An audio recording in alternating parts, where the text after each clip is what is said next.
I have always had a thing for old castles, dark rituals, and watching lesser demons tear each other apart for my own amusement. You know, standard royal incubi hobbies. But Doom the Dark Ages, it feels more like a family reunion. Just that TDA has more blood and less awkward small talk.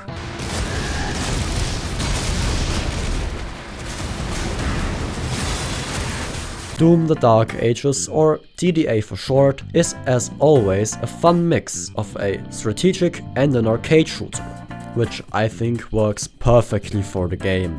As far as I am aware, TDA takes place before Eternal and 2016.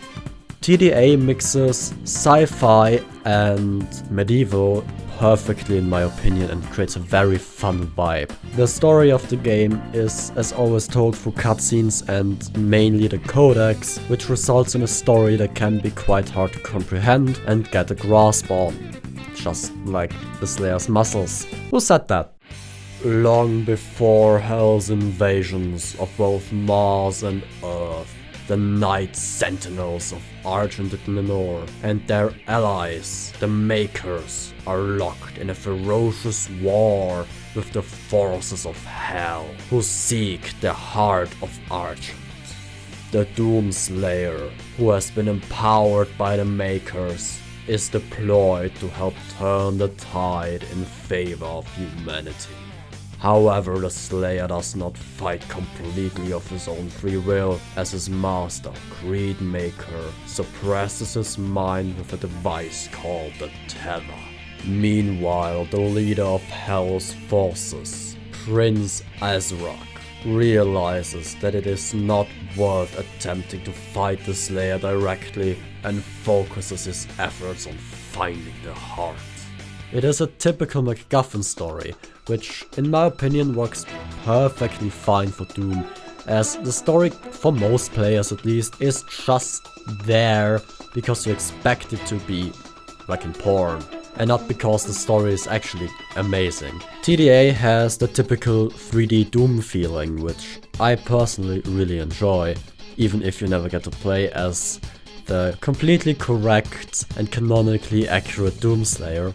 They certainly give you the option in the Dark Ages.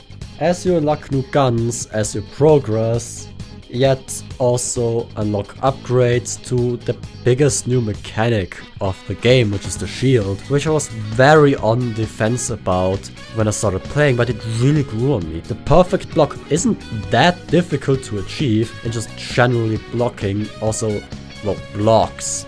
The only thing I had issues with were the flight passengers, because holy fuck are they difficult sometimes.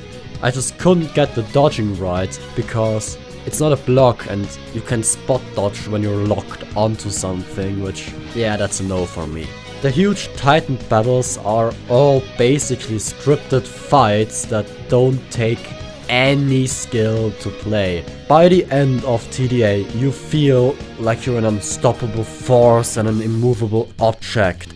Perfect defense and perfect attack in one singular unit. Which is amazing, and due to spoiler reasons I can't really show that here. But I prefer it because it feels more controlled over the controlled chaos that was Doom Eternal. I really don't know what to say, because I don't feel like recycling and re-explaining Doom to everyone here who's watched till this point of the video really doesn't know what Doom is. Feels a bit redundant. All I can say is that I really like the way the game operates and how it does things. And of course, the graphics are amazing. What else do you expect me to say about that? If you made it to the end of the video here, leave a like. Can't have been that awful, right, if you decided to stick around this long. Subscribe if you want to watch more and more of my videos after this, because that way you won't miss them. Now check out my review on another game that tries to be a bit of a power fantasy while mixing RPG-esque mechanics and survival game aspects into it. V Rising, or watch my latest video here if you want to see that. But that's all the time I have for now, and with that, ciao neto ciao kuro. Or like a family reunion. Tide.